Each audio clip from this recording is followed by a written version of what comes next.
So good morning, ladies and gentlemen. Oh, sorry, good afternoon, ladies and gentlemen. Those of us listening from Kenya. I hope I'm audible.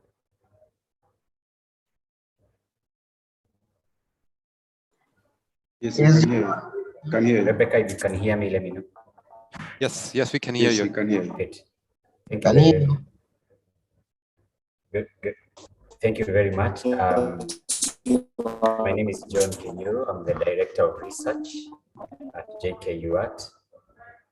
And so let me take this opportunity to welcome you to today's webinar, which is on a very interesting topic on entrepreneurial research and how we can be able to take advantage of our research.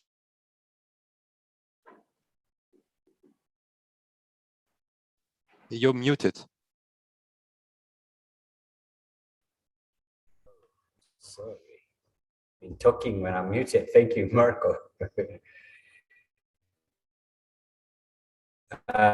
So today we are hosting Professor Mirko Schafer from Utrecht University, and we are co-hosting this with Dr. Lawrence Nderu from JKUAT. So without taking so much time, I want to welcome Dr. Lawrence Nderu. He's a lecturer at the School of Computing and Information Technology, to introduce today's speaker, say a few words and introduce today's speaker. So Dr. Lawrence Nderu, kindly take over. Thank you so much, Director. I'm Lawrence Nderu from the Department of Computing, and I'm very excited to be here. So first of all, I want to thank you, Director, and the Director Research and Innovation, and also the Director School of Computing for organizing this webinar. And I also want to thank Dr. Mirko for coming in. This is a collaboration between data-aware organizations, the JKUAT, the University of Utrecht in Dutchland, and also the Jenga School of AI and Data Science. So we are organizing this. Our topic revolves around the many data sets that we are dealing with, and also the issue of algorithms and research innovation in that aspect. So I would want to introduce Professor Mirko, who is a researcher in the area of governing the digital society.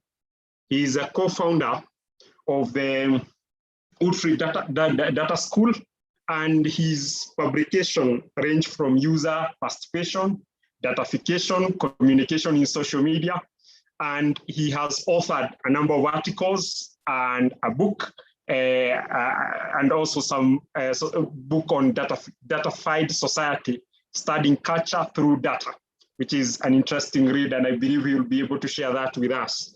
So without wasting much time, I would want to welcome you, Prof, for the presentation. Thank you. Thank you so much, Lawrence. Yes, I have to say I'm very much excited about the opportunity to speaking to you today. And before I start, I also wanted to say how this came together, this kind of collaboration, and want also to use the opportunity to thank Irene Westra, who was once at Utrecht Data School and is now working in Nairobi. There she is. She invited me to a conversation that has been very exciting together with Dr. Lawrence Nderu and Albert Carrera, who's also in the call. And I'm really excited that we started this conversation, and I hope that today's talk leads to further communication, conversations, and hopefully even active collaboration. So without further ado, I'm going to share my screen. Might take a minute because then I have to find you back. If someone could give me a sign whether you can actually see my screen, that would be yes, great, great. And then I try to find you guys so I can see you. Okay, good. So as Lawrence already mentioned, our conversations revolved around data sets, missing data, algorithms. But while doing so, we also came upon the topic of how could we actually develop research activities that have a societal impact, and how could we actually reach out to societal sectors in order to get funding, but more importantly, more profound and effective impact while also creating learning opportunities for our students. And that was the moment when we in Utrecht told a bit about what we were doing there, how we changed our entire process of doing research. And Dr. Enderu was kind enough to say, oh, this might be a good start for conversation to speak about that. And that is the pretext how we came to the point where we are now. So I'm going to speak about entrepreneurial practices for action research today. And action research has a long tradition in anthropology or social sciences, and is always focused on investigating areas in society, but simultaneously also providing meaningful change, interventions, and innovation to these areas. Lawrence, if there are urgent questions in the chat, could you alert me to that? That would be terribly kind of you if you could mind the chat while I'm doing this. And That's also Albert is also active to document questions, so we can take that to the conversation afterwards.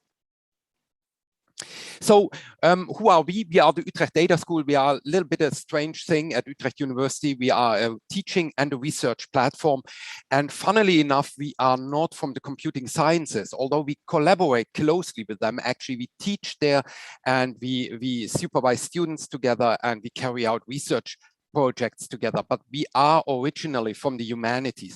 So some things I might say in this talk might seem odd to you coming from the computer sciences, but I think this is actually fruitful to see the overlap that the disciplines have, especially given the enormous task and challenges ahead in turning our societies into digital societies, preferably open and fair digital societies. So at Utrecht Data School, we have a few prerequisites before we start to do anything. We have three things that are very dear to us, and that is we need to be where the action is. We don't want to sit only in an ivory tower. We want to be outside in the field. Teaching and research must be connected, especially given the more traditional funding schemes here in Europe. We have a increasing division between researchers and teachers, and students are often just limited to the teaching side and are not actively involved in research. And we want that our research matters. So what we do must have an impact. We don't want to work for a paper trail. We want to have something that materializes in society. To emphasize why the humanities have a role in here, I like to quote José van Dijk. She emphasizes that as our world gets increasingly connected and mediatized, input and expertise from the humanities and social science becomes essentially to understanding the dynamics, ethics, and pragmatics of a datafied society. So we can already see how important it is for building effective digital societies that are open, fair, accountable, that computer sciences and humanities work together. And not only the computer sciences and humanities, but also the law faculties, organization studies, political sciences.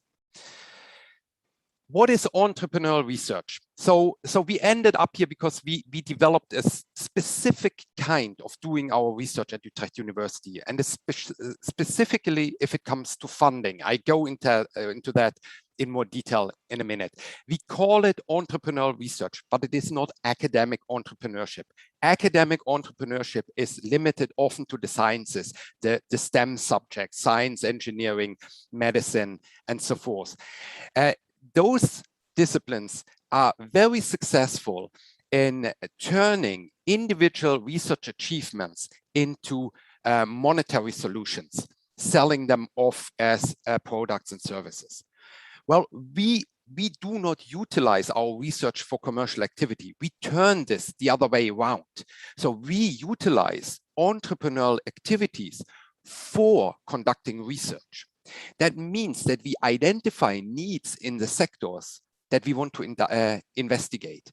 For us at Utrecht University, we were interested in the question, how does datafication and algorithmisation affect citizenship? That was our core research interest. And we wanted to study it in the very realm where citizenship manifests, that is public management, public space, and public media. That is very much Eurocentric, I know.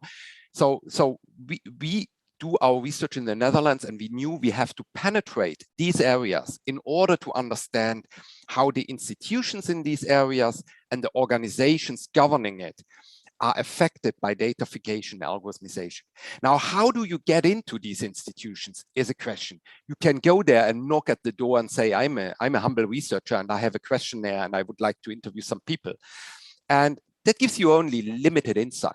So we thought, and also we had no money. That was solely my fault. I take full responsibility for completely failing at the traditional scheme of gaining research grants. So we needed to be inventive.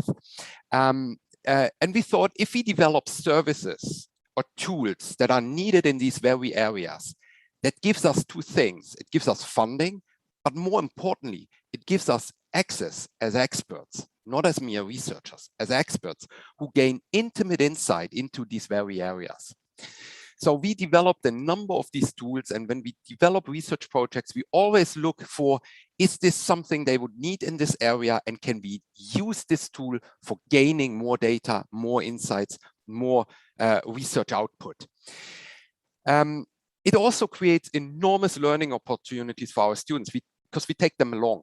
So studying with us is like a field trip all the time. We take them along, they work with these partners, they see how data scientists in the field work, what is required of them, and they come up with inventive ways of applying data solutions to societal problems. So what you see here is also us in the field. We go to business fairs. We always take the opportunity to go where these partners go and meet. This is not a scholarly conference. This is where the biggest cities in the Netherlands meet to discuss data practices. And we negotiate with the hosts or the organizers of these business fairs, which are quite commercial business fairs, of course. We negotiate with them that we can be there. We do not pay for the stand you see here, but this is the platinum package we have there. So we are there as knowledge partners to be there next to all these other consulting firms that are there for profit. We are there for providing meaningful tools for developing accountable data practices and to reach out to these, in this case, it's all people from cities, city managers, CTOs, CIOs, and so forth. And what you see here is our impact assessment for data projects and algorithmic systems. It also builds over time very strong ties between the university and societal sectors. So what did we do effectively? We turned the model around. Usually academia is focused on basic research, and the basic research is chopped off a little bit to do teaching, to train in the old-fashioned way future academics. And then you have this thing that often falls from the wagon, from the academic wagon, that is called applied research. Very often researchers writing grant applications, on the last page they think, oh, who could benefit from this? What would be useful for that, especially in the humanities? Now we turn this around. We start a teaching and connect the teaching to applied research. So we take our students along to work on practical problems with external partners. And that actually leads us to developing the basic research, because the urgencies in the societal sectors point us to where we go with our basic research. So meeting the urgencies and the practical issues within societal sectors changed our thinking about datafication, algorithmisation, and the digital society at large. It wouldn't have come the other way around if we would have sit in the university and think from a mere conceptual approach. So we start with a practical approach to inform the conceptualization of the digital society. And that provides a lot of opportunities. So I indicated with areas where we get third revenue stream funding. So when we work for societal sectors, we always send a bill, we always bill them. But simultaneously, we have profound impact. We teach and train people, professionals in these sectors. We send our trained students into these sectors to work. We inform these sectors with tools that we have developed, for instance, impact assessments for algorithms, but also a number of other tools. You can find them on our website, dataschool.nl. We also engage in this community engaged learning, which becomes increasingly important at Utrecht University. It's one of the pillars in the new strategic plan, that you do not consider students only as young people who just graduated from college, but as the entire population that is interested in obtaining knowledge and can be trained. This is also a stream of revenue for us. And we try to carry our research, especially basic research, to international cooperation. For instance, now, just this year, a group in Sweden started to work in the very same fashion, using impact assessments for gathering data from the public sector to gain intimate insight how these organizations in Sweden tackle ethical issues in their data projects and algorithmic systems. This is not entirely new. It's not our invention. This happens in different fields. So I put one reference here. Ben Schneiderman, who is a computer scientist, has published recently this book called The New ABCs of Research. And he calls this applied and basic research combined.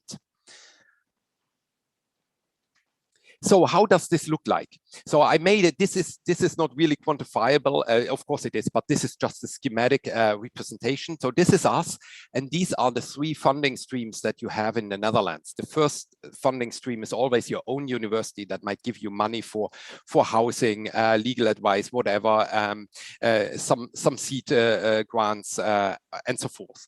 Then the most common one is the second revenue stream. This is our national funding organization and the European funding organization. And this is called the third revenue stream, external partners, companies, ministries, NGOs, and so forth. So we looked at what we do. We have to provide for each of these sectors, we have to provide something like we have to do teaching, publications, we have to write reports, and to show that we deliver impact, which gives us the right to use some funding.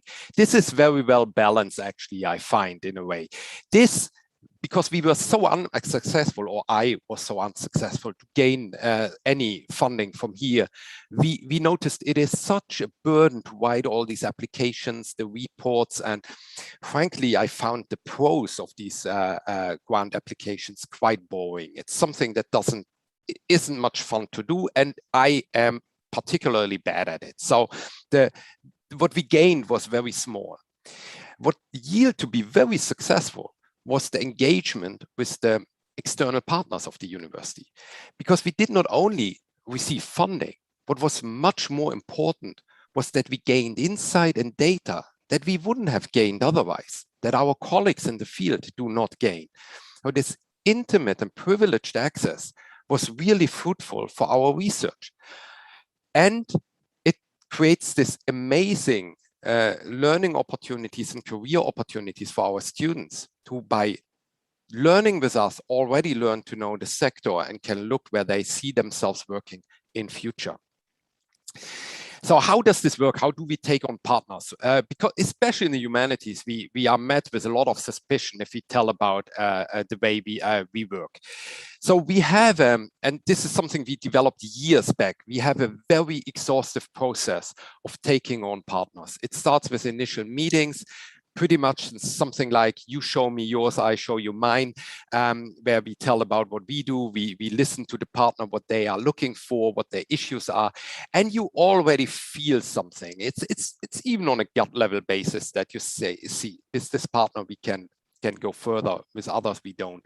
And we have a rule at Utrecht Data School that of the management team of 3 that we are, if either one of us says, I don't feel well with this particular partner, there's no explanation needed. We don't pursue this any further. So if someone of the 3 of us says, I don't feel well with this particular partner. We don't do it.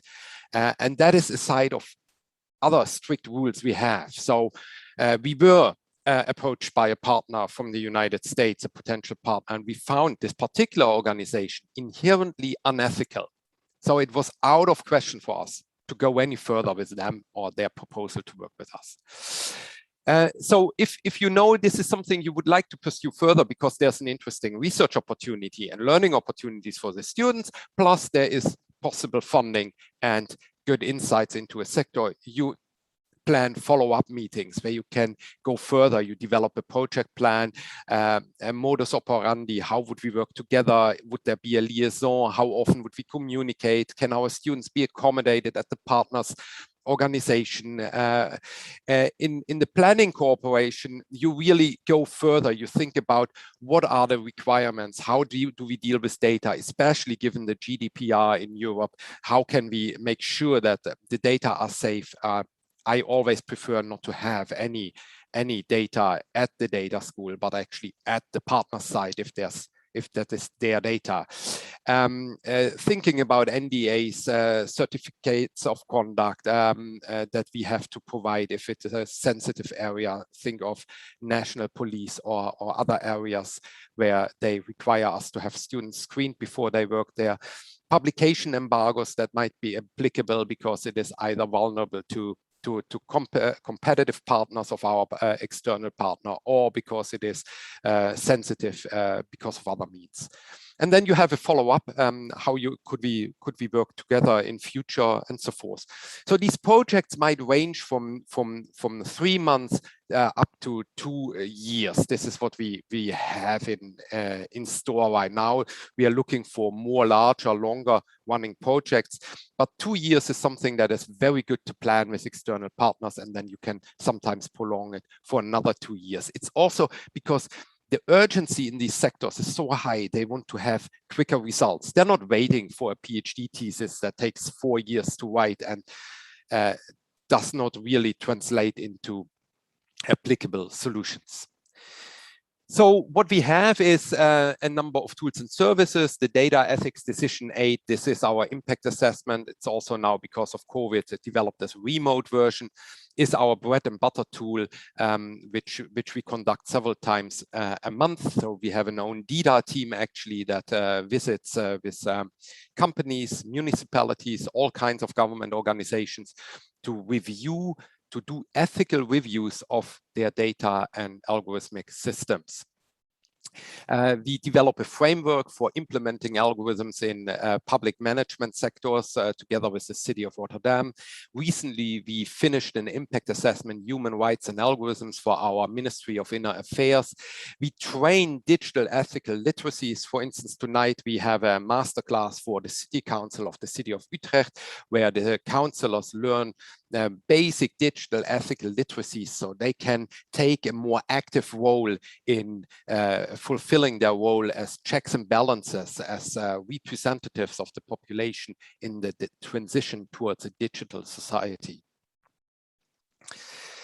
The data ethics decision aid is a process, and that's something that's really interesting. So very often, if you do something in academia, you start with a good idea and it ends up as a prototype, something like that. This is what the students produced in the beginning, but that is not helpful. So you really have to install iterative processes where you test this over again with your target group and involve a designer. So from the concept to the final thing, it was a long stretch, took 1.5 years until we had a stable version, and several steps where we noticed making a prototype and making a product are two completely different things. So it's a completely different sport to do that, and you need to bring in expert designers, people who have knowledge in terms of didactics, the flow, how this would work, how people would go through this kind of questionnaire and so forth. And design is also informed by the conceptual approach. So this was developed deliberately as a dialogical tool. We don't want to have one project manager leading the discussion. So we have made a poster, it's A0, so it lies on a table that actually now it stimulates people to sit around it, to write on it, and not everybody can read all the questions. So everybody has to speak up. So every perspective is heard. So this is very much informed by feminist ethics and virtue ethics, and we had made an effort to translate that into design. You can read the paper. We recently published our scholarly paper on that at Springer. It's open access as most of all of our publications, and where it's not open access, we always have Sci-Hub to help. It looks like that. It brings together different people from different cohorts in a municipality who wouldn't probably speak to each other until the very end of the project. And if you start with that very early on, you build better, more accountable projects. And as it is documented, it helps critical audiences to engage and interact and review the decision-making process.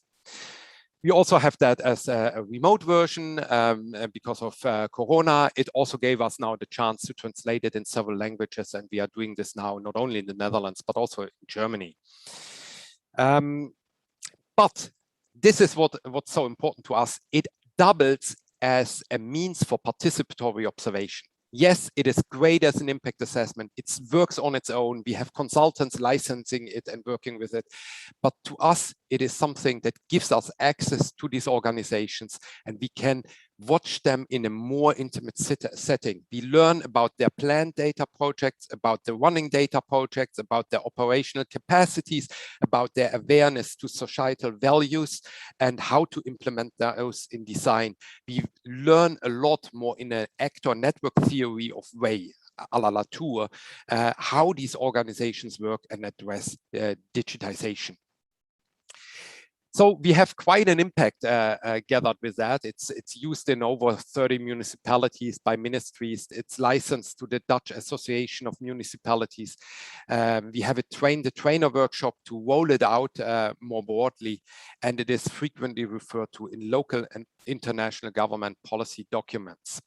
But we also look at other things. So for instance, in the Netherlands, public broadcasting is paid by tax money. And there are two metrics to measure the effectiveness of public broadcasting in the Netherlands: the number of people watching and the members. Every broadcaster has to show a number of members. If you have 50,000 paying members, you are an aspiring network in the Netherlands.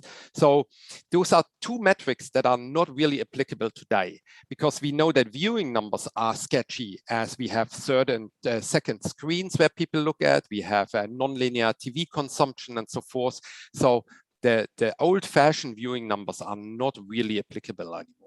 And the memberships are not really applicable anymore in the Netherlands, because elder people tend to be member of a network. Younger people tend to not to.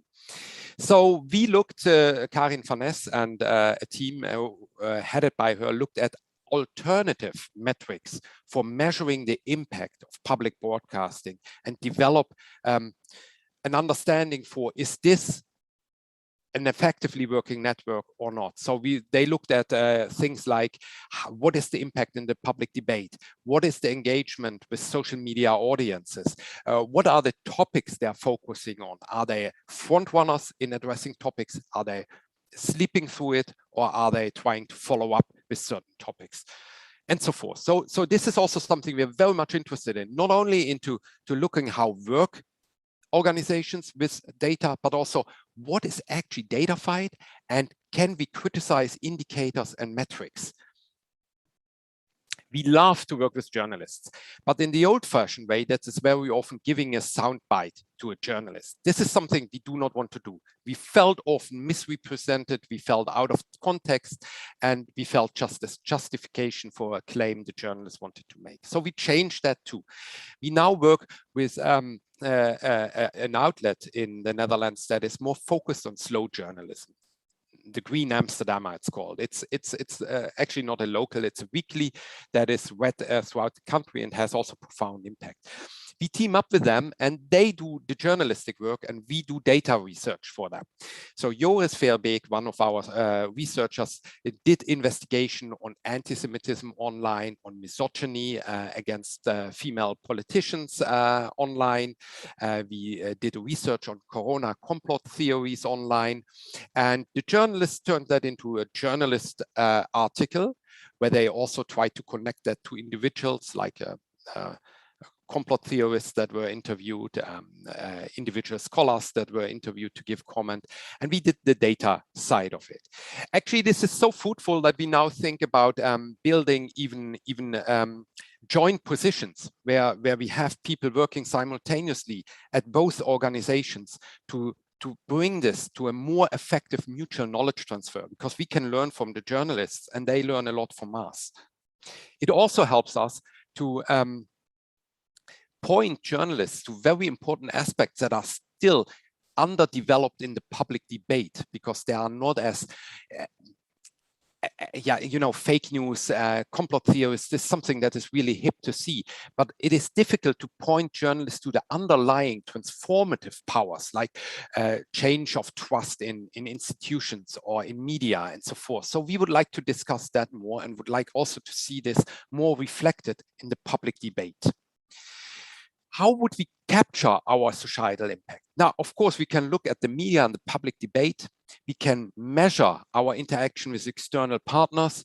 We can measure the implementation of our research results, for instance, in policy changes or in the use of our tools and how they're disseminated.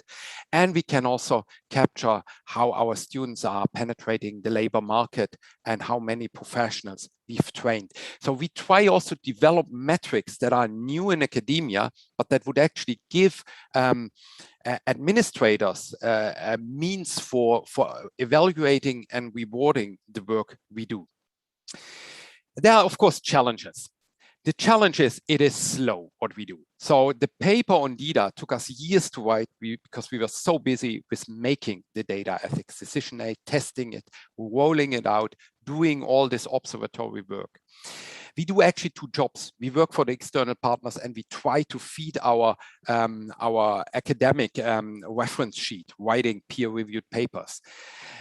The host institution is not really geared to this kind of funding scheme, but more to the traditional funding scheme. You write an application, you wait for the money comes in, you have a budget that is actually 2 years old because you waited so long before the application was granted, and then you start working on a topic that might be dated in the meantime too.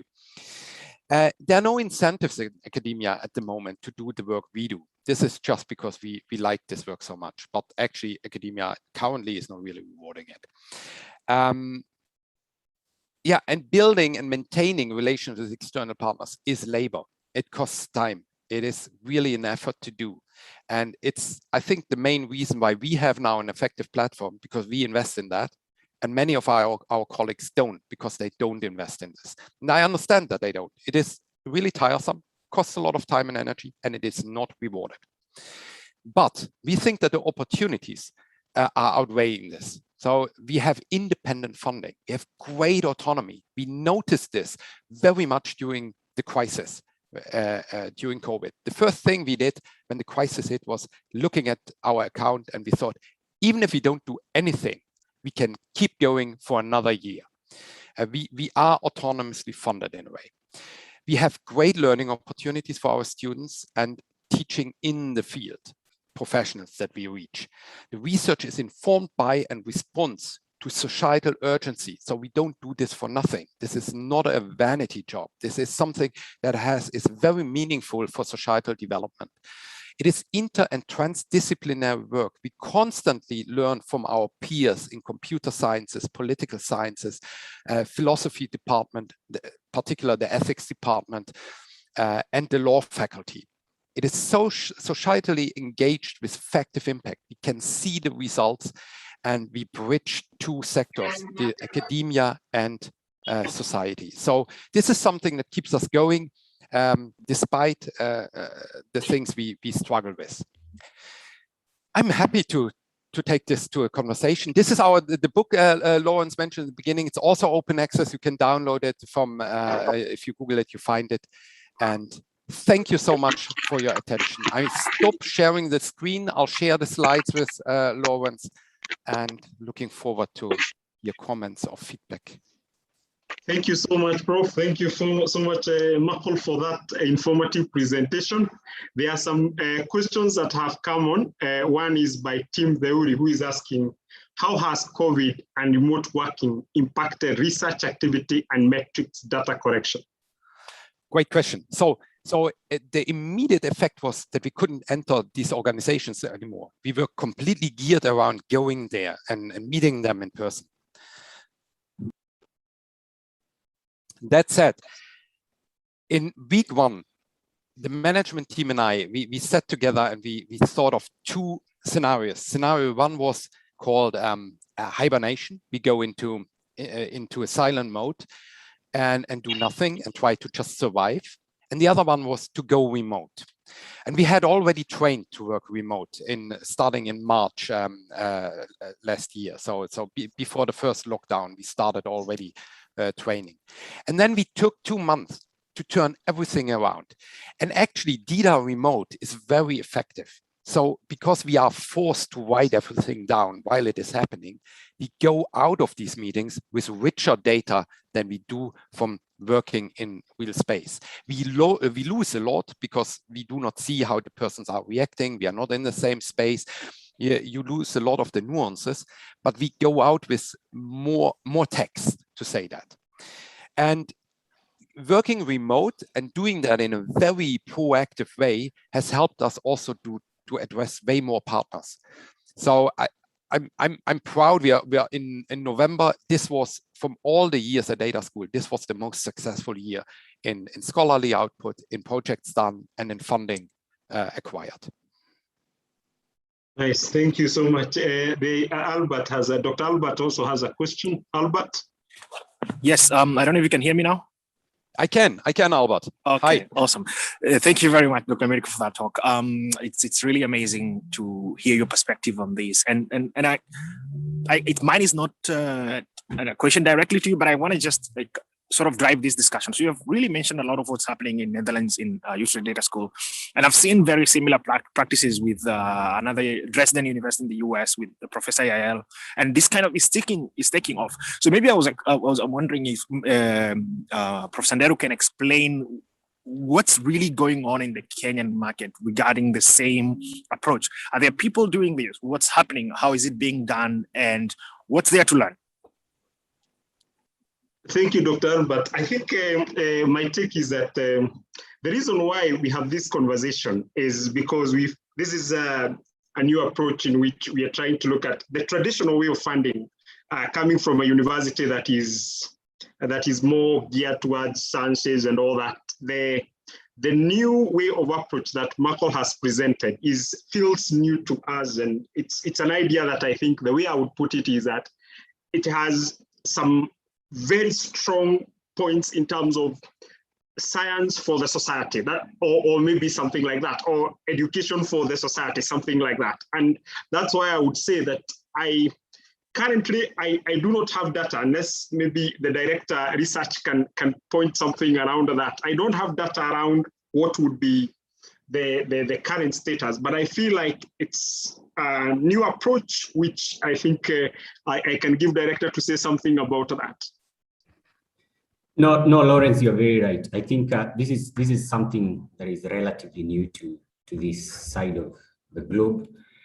And one reason why we were very interested in having this discussion is to also hear what the others are doing and see where we can be able to plug in and be able to take advantage of this. So like you rightly said, this is the beginning of a conversation that should then yield a lot of results for future.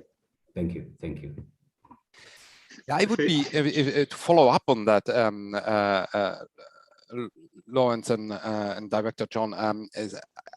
I'm interested in where do you see areas where you could, where do you want to reach out to? What are areas you see where you say this is something I want to address in locally where you are? These are sectors I want to engage with, and do you see opportunities to do so? Yes, I think if I can just go directly onto that question, opportunities, yes, especially I'm involved in the issue of AI and data science and those impacts. We have to think that we are not going to be consumers of these outputs just like that. We know very well that from the moment you woke up in the morning, you have generated a lot of data points, and not just that. Those data points are going to be used to create products later, which you will be the consumer. So the engagement is that society engagement now must be, I think, the way I see it, starts from skill sets. We need that, skill sets within the society, and what matters. As you say, we don't have to wait 4 years for the PhD and all that. There are some immediate actions that we can take that would have a greater impact. So I think that is the way I see it. I think that Dr. John can comment. Yeah, I mean, I think, well, I'm not a data scientist, nor am I a computer scientist. I'm a food and nutritional scientist, but I actually consider myself a data enthusiast. I'm a generator of data. I generate a lot of data, and I've had a few activities for the last like 5 or so years working with data scientists and people who are generating data and using data to offer solutions to farmers, especially to our farming community, giving them real data on weather and advisories, etc. Sending real data on nutritional profile of different foods. In fact, one of my PhD students was looking at using data to check how healthy food products are in the market. And so just by assigning a score based on big data, then a consumer is able to make an immediate decision whether this food is healthy or it is not healthy, So we are looking at opportunities that cut across issues that affect the consumer. We are a farming community, an agricultural-based community. So we are looking at solutions to our agricultural sector based on data. And like Lawrence has said, really, we generate data every moment, every day. It could be in terms of numbers, it could be in terms of photos, it could be in images, etc. So really, I think this is a great conversation. Luckily, JKUAT has had a directorate on data, on open data for some time now, domiciled in the School of Computing. And that's where we have the experts. And we are looking, and we have worked with some of them, the people in that department, to see how we can use data to do things. In fact, recently, one of the recent funded projects in JKUAT is actually using data to monitor the locust invasion that is happening in the Horn of Africa, and then be able to devise, or rather to predict their direction, hence intervention. Okay, so I mean, we are looking at very, very wide, very varied ways in which we can take advantage of this. So this conversation is really timely. And to follow up on that, I think it's really important to emphasize the emancipatory side on one hand, so informing consumers and citizens about what data practices are out there and what choices they can make, but also find a more public debate about in what kind of data society do we want to live in. So just to respond to one of the questions in the chat that says, is analyzing certain data too intrusive and thus unethical? For instance, analyzing power consumption by homesteads. Just to respond to that, that is actually one of the things we do with our impact assessment, that we try to identify under which circumstances it would be eligible, ethical, and permissible to use certain kinds of data. And to give you an example, in the Netherlands, they have an algorithm used by municipalities to identify early school leavers. And because they don't want people to end up on the labor market without a diploma, municipalities are eager to identify those students that are most likely to end up without a diploma, leave school early. And that is, in my personal opinion, quite intrusive, because you develop this risk population at each school and you monitor and track the students' progress and their attendance at school. However, I learned from families that were affected by this very algorithm that they are very happy that the school and the municipality are taking this action to help the students to reach their diploma. Well, I find it very intrusive, but the point here is that values are sometimes negotiated. So as a father, I would be very, very worried. I would want to have an opt-out option for my son. I wouldn't want him to end up in the data set.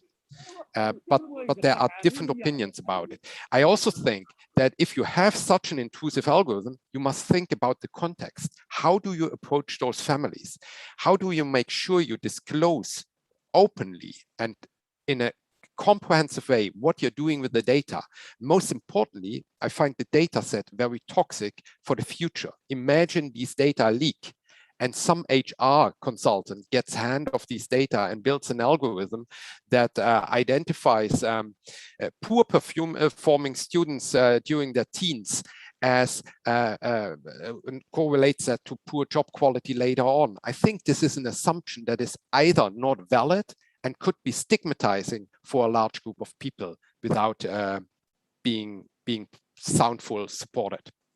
I hope that answers the question. Now, if you identify data of which you say this is too intrusive, even if it would be legal under the GDPR, and you think this is something that stands in contrast to the value that our organization, our municipality tries to carry forward, you mustn't do it. So there's another question there asking by Rebecca asking, how do you ensure data protection as we gather sensitive data? I think that's related to that. Do we have policies in place so as not to encroach on privacy of citizenry? Yeah, so I mean, the GDPR is a really strong instrument. However, the authorities that are in place to enforce the GDPR are not sufficiently funded at this point and are not aggressive enough to conduct their business in the way they should. This is, I'm speaking about Europe only. What you have are ISO standards for data protection that you can apply. That would be a good start. In case of the early school leaver algorithm, we advise local governments, municipalities to think about the worst possible damage that could happen, the leakage of that data set. And they could prepare for that because they know by name who's actually in the data set. So they can inform everybody who's affected.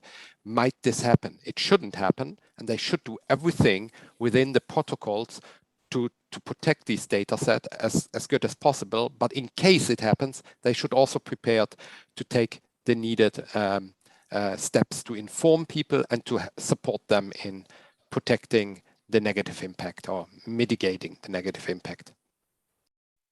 So there's another question that Jeremy was asking, which is how easily is data and bit applicable in an expected occurrence in future, such as in the case of COVID-19 we are experiencing?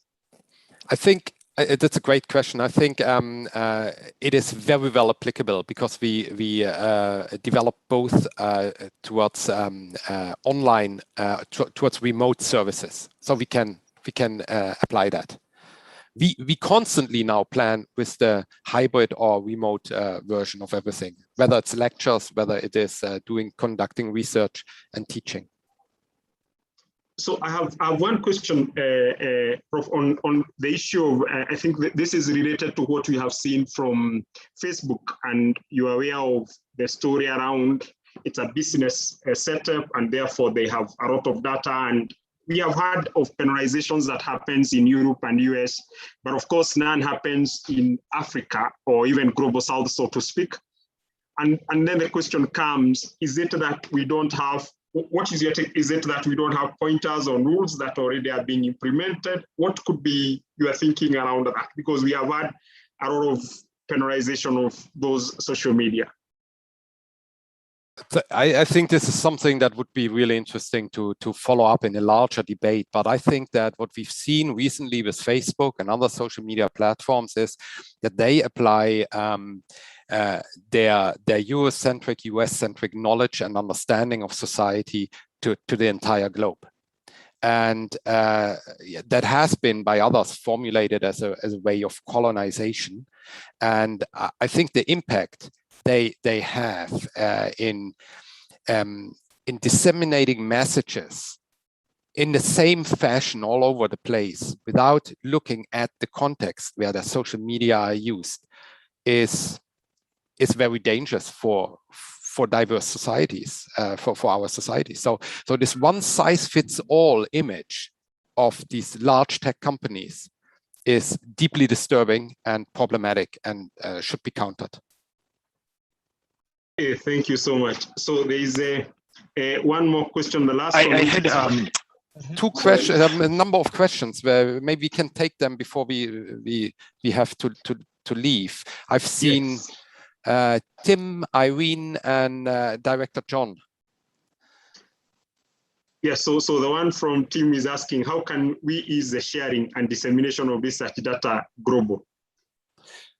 I don't have a quick answer to that, Tim, but I think one thing that I hope we can do is, in our case here, to develop this cooperation. And because we have lots to learn from you, we see that there are a lot of missing data. Speaking about contexts where you do not have sufficient insight, first-hand insight or data about, is something one shouldn't do. And we see that this is something where we can learn a lot also from you. So what I hope what we could do is identify the synergies and how we can help each other. Thank you. I think I'll pass this to John so that it can, Yeah, thank you. I think probably I have a follow-up question to the issue of privacy and regulations. Before we conclude, we have about 3 minutes. I don't know what is the position in the Kenyan context and probably largely in the sub-Saharan Africa on data policies and regulations that govern privacy. Where are we? Do we have regulations? And how has that impacted?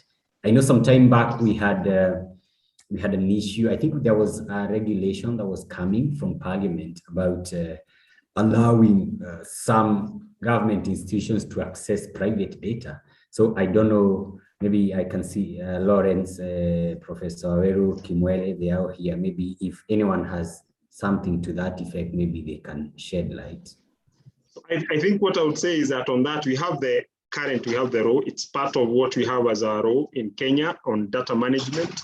I think what I would say is that the main challenge on that is the implementation. So this has always been a big issue in some of these things. So the role, the communication, the issue of data management, and that's why we have a data commissioner in Kenya, because we now have that established very well within the Kenyan rule. But the question is the implementation, I think. Okay. So I think I see Irene also, you have a question. Irene, you can go ahead. Actually, my question was precisely the same as John just asked. I was curious to hear the side from Kenya about data protection laws, but it's been answered already. Thanks. Okay. I had one last one, if you. Yeah, go ahead. Yeah, this was in the issue of to Professor Mirko. Like when you're choosing the sectors to work with in terms of entrepreneurial research, what areas are off-bound for you? And I'm thinking aloud here. I'm thinking there is an election coming up next year, and we know that data has the capacity to flip an election or to favor. Are universities, for example, I'm just asking broadly, are universities limited from, for example, working with political parties? Because we know these guys consume a lot of data, they do a lot of analysis. Is that kind of like an off-bound for you? Is it something that universities are allowed to, and maybe even the director can chip in here? What can we do in this sense, for example, in areas like elections or political parties and that kind of thing? Well, if I could quickly say something, I think the university is not restricted. It's an institution of research, so we can basically virtually research on anything. And actually, it would interest you to note that in the coming about 2 or so weeks, we have a graduation coming, and one of the PhDs was actually on mathematical modeling on previous elections. Yeah, so where the candidate had looked at predictions by different, players, and was looking at what is the accuracy of the predictions, looking at the outcome of several elections that have come, and even the one that is coming. So really, we are not bound. We can do research on whatever field as long as it's ethical and it is serving a purpose. We are very open, and we'll be happy to collaborate with whoever is interested to work on this area as well. Yeah. It is not very different in our case, Director John, but there are very clear guidelines missing, I think. I think we should very closely look at funding and research, and to what extent researchers, even if their intentions are good, are developing something that is not only stupid, but inherently unethical. For instance, like the colleagues in the US that developed the so-called gaydar, thinking that if they take a database of a dating website, that they could identify facial identifiers for homosexual people, which is, I think, deeply problematic and should never have started to begin with. So what we did is we developed this data for research. I put the link into the chat. So what we try to do is, before we embark on research projects, that we try to question ourselves, what is ethical to do? What are our concerns with research that we are going to approach? And that is something that we ask our students also to do routinely. And I think that universities should be more active in these discussions. We have institutional boards that review projects. Often, unfortunately, they are a bottleneck. And I think, yeah, when Homeland Security called, we said no, because we think it's a deeply unethical organization, especially under Trump administration. So for us, that was a no-brainer to say no. So thank you so much, Dr. Mirko, for your presentation. Highly appreciated. We want to thank you for your time. Also, we want to thank those ones who have made time to attend. I would want to pass this to Dr. John Kinyuru to vote of thanks, then that would be okay. Yeah. Thank you so much. Thank you, Professor Mirko. Again, we really look forward to lots of collaboration in future. Please, Lawrence and the team from School of Computing, let's see if we can forge very strong working relationships with the institution for where Mirko comes from. If we haven't done any memorandums of understandings, we'll be happy to facilitate that, and see very strong collaborations coming out in this area. I know in this meeting we have the Director, School of Computing, Professor Michael Kimwele. You can say a word, 10 seconds, and then we have the Deputy Vice Chancellor, Research, Production and Extension, Professor Maria Bukutsa. You can say a word, and then we can end it there. We have overshot our time. So, Michael, you want to say something? Thank you very much, everyone. I think from my end, on behalf of School of Computing and IT, to thank everybody, particularly Dr. Schafer, Irene, Dr. Nderu, and the entire Directorate of Research and Innovation at RPE, headed by Dr. Kinyuru and also Professor Maria Bukusa. This, I think, for us has been a good thing. We look forward to future engagements. Thank you very much. Thank you very much, Michael. We really appreciate you working together with us to make this a success. Deputy Vice Chancellor, Professor Maria Bukusa, a few words. Okay, thank you very much, Director. Thank you, everybody. I was learning a lot. I was very quiet, listening keenly to the presenters.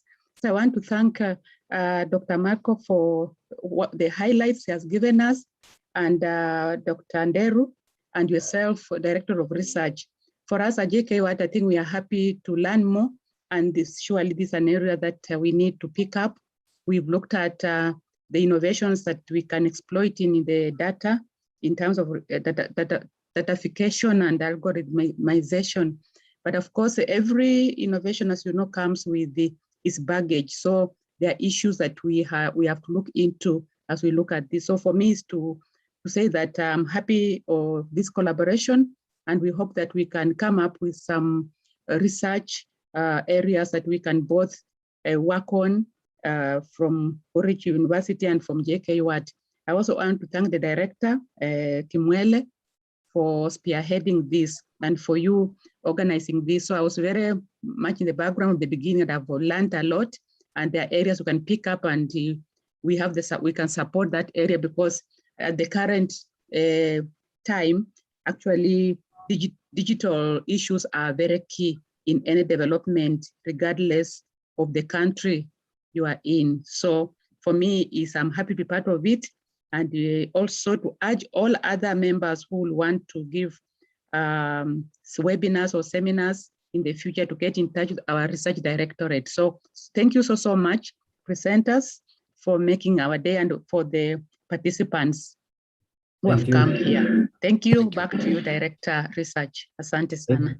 Thank you very much, Professor. Thank you for supporting us in this.